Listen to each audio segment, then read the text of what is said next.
Sono Kiki e ti do il benvenuto sul canale. Il video di oggi ho voluto dedicarlo ai miei 5 prodotti preferiti, quelli che utilizzo di più nella mia pittura. Se hai visto altri dei miei video o mi segui in live, saprai che questi prodotti li uso quotidianamente. Se non vuoi perderti i prossimi contenuti, tra cui un paio di video dedicati ad alcuni dei prodotti di seguito, ti ricordo che puoi iscriverti al canale attivando la campanella delle notifiche, così riceverai una notifica solo quando carico un nuovo video.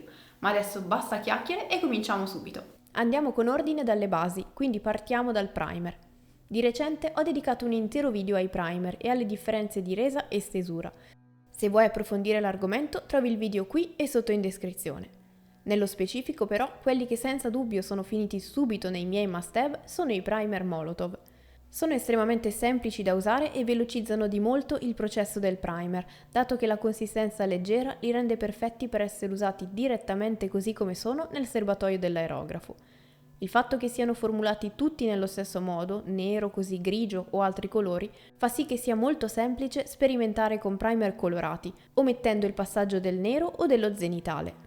In questo modo risulta anche più semplice immergere fin da subito la miniatura in una determinata atmosfera.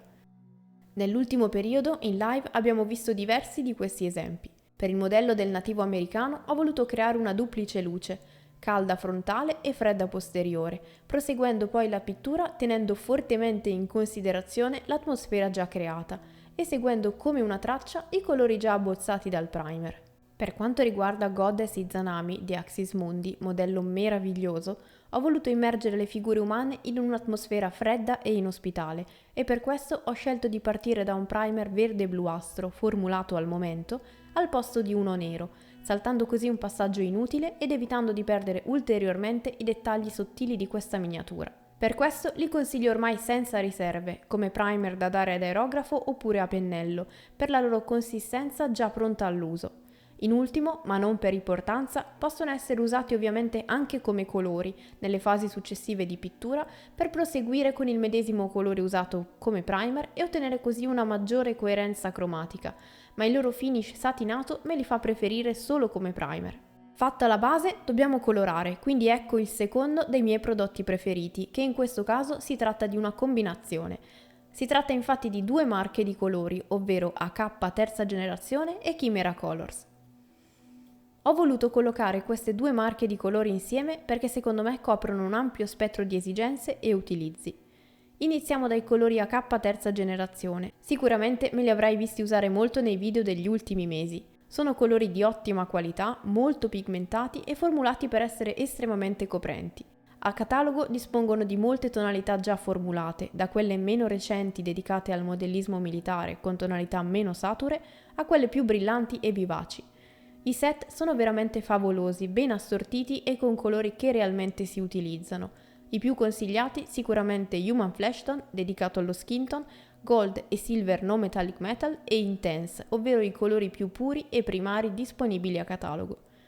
In generale ho trovato molto ben formulati tutti i colori che ho a disposizione, acquistati appunto tramite questi piccoli set tematici, ma ovviamente gli stessi colori sono acquistabili anche sfusi. Basta una veloce shakerata e si ricompongono subito, e la loro ottima formulazione gli permette di essere molto coprenti anche su basi scure. Se dovessi consigliare tre colori fra tutti, i più versatili trovo che siano Hull Red, Anthracite Grey e l'irrinunciabile Ivory. In generale li trovo superiori rispetto ad altre marche più conosciute come Citadel, che ho utilizzato per molto tempo prima di trovare questi. Non hanno quello sgradevole finish satinato, sono più coprenti, facili da usare sia come base, sia correttamente diluiti come velature o glazing, quindi decisamente degli ottimi colori. Li metto nella categoria insieme ai Chimera Colors, di cui ti ho parlato approfonditamente in questo video, perché trovo che si completino a vicenda. I Chimera, come detto, li consiglio soprattutto a chi è a un livello più avanzato, che ha già una maggiore consapevolezza di come funziona il colore acrilico e la miscelazione dei colori. Usati affiancati ad una marca pratica come AK, permettono di godere dei lati positivi peculiari di Chimera, mitigando leggermente i fattori più ostici.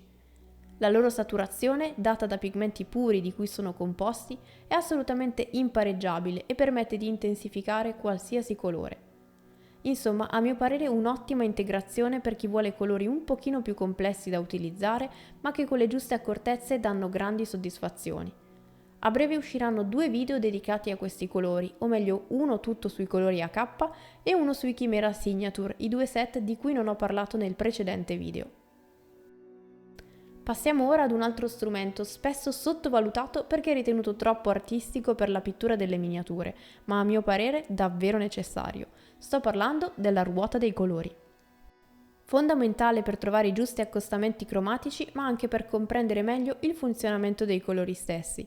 Tempo fa ho realizzato un paio di video dedicati alle basi della teoria del colore e a quanto sia importante nella scelta dei colori da usare nelle nostre miniature, ma ovviamente anche nel resto dell'arte. Sapere come funzionano i 3 elementi principali del colore, quindi tonalità, luminosità e saturazione, e la conseguente teoria dei colori, lo rendono un tema da approfondire per un pittore a qualsiasi livello. Sia perché può aiutarci a capire la differenza tra 2 boccette di colore scegliendo più consapevolmente quali scale cromatiche fare, sia per accostare 2 o più tonalità che stiano bene insieme. Tutte cose che, se associate alla miscelazione dei colori partendo dai primari, rendono lo strumento della ruota dei colori davvero molto utile. Su Amazon, come su molti altri store o negozi fisici, se ne trovano tantissime, sia in inglese sia in italiano. Qui sotto vi lascio il link a quella che ho io e che state vedendo in questo momento. Questa, oltre ad essere in italiano, è particolarmente comoda perché presenta la scala della luminosità, così da capire quanto è chiaro o scuro un colore, ma mostra anche i diversi cambiamenti che avverrebbero in un colore aggiungendo bianco, nero o il complementare. Dall'altro lato poi presenta anche un intero campionario di colori ben visibili, nei quali è ben segnalato il complementare e le armonie cromatiche a 3 o a 4 colori. Oltre a questo, ti consiglio anche un libro sulla teoria del colore per approfondire sia i concetti base che quelli più avanzati. Io ho trovato questo di Betty Edwards molto semplice da capire, completo e ben scritto, con parti teoriche ed esercizi pratici molto utili. Oltre alla parte sulla teoria del colore, presenta anche una sezione dedicata all'armonia cromatica ed esercizi di accostamento e formulazione dei colori. Se ti interessa dare un'occhiata, trovi tutti i link a questi prodotti che sto mostrando qui sotto in descrizione. Restano altri 2 strumenti di cui parlare, entrambi indispensabili per la pittura, ovvero pennelli e wet palette. Per quanto riguarda i pennelli, i miei preferiti sono i Rubloff, nello specifico la serie 11, di setola naturale Kolinsky. Il set che consiglio io ha ben 8 pennelli e comprende una grande varietà di misure, dal 00 per i dettagli al 3, ottimo per la stesura dei colori base. Le setole sono ben salde alla base, lunghe e morbide e quindi perfette per le sfumature. Se trattate con le giuste accortezze, le punte restano chiuse per molto tempo. Considerando che io li uso quotidianamente per molte ore, riesco a tenere lo stesso pennello per diversi mesi. Dipende molto anche da come li si tiene, ovviamente, ma se hai dei dubbi sulla manutenzione dei pennelli, ti lascio il video che ho dedicato tempo fa qui sotto in descrizione, così da cominciare fin da subito ad utilizzarli nel modo migliore. Il set da 3 pennelli purtroppo presenta misure troppo simili e secondo me non vale la pena di acquistarlo, dato che sarebbe comunque da affiancare ad altre tipologie di pennelli.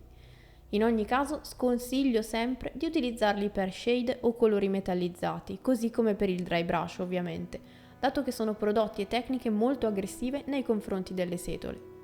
Proprio la grande quantità di setole rende un grande feedback nella stesura, la mano riesce a percepire dove sta collocando il colore, cosa che non succede a volte con pennelli con poche setole che si piegano sotto il peso della pennellata e non rendono chiaro dove si sta andando a colorare. La lunghezza stessa è un valore aggiunto perché permette di trattenere una buona riserva di colore. Occhio però a questo riguardo a non dimenticarsi che il colore si insinua anche all'interno, quindi andranno sempre ben sciacquati e lavati con il sapone di Marsiglia.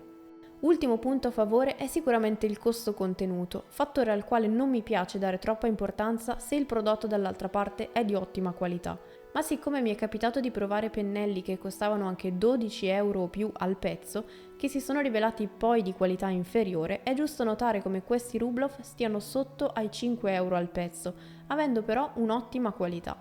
Per tutti questi motivi avranno un posto assicurato in questa lista per molto tempo. Ma ora passiamo all'ultimo prodotto, ovvero la wet palette. Uno strumento che appare in ogni mio video e di cui ti ho parlato diverso tempo fa in un video dedicato ad un confronto fra le marche.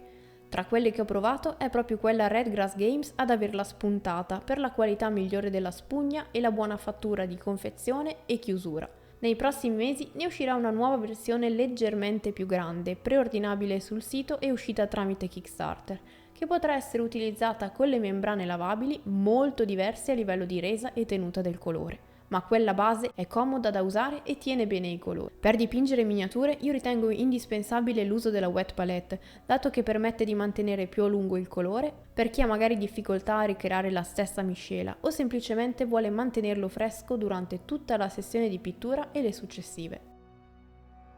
E con questo si conclude anche la piccola carrellata ai miei 5 prodotti preferiti. Spero di aver risposto così ad alcune delle domande che mi fate su cosa mi consigliate in una o un'altra categoria. Come detto durante il video, ho lasciato tutti i link qui sotto in descrizione, alcuni dei quali ad Amazon e altri ai loro siti ufficiali.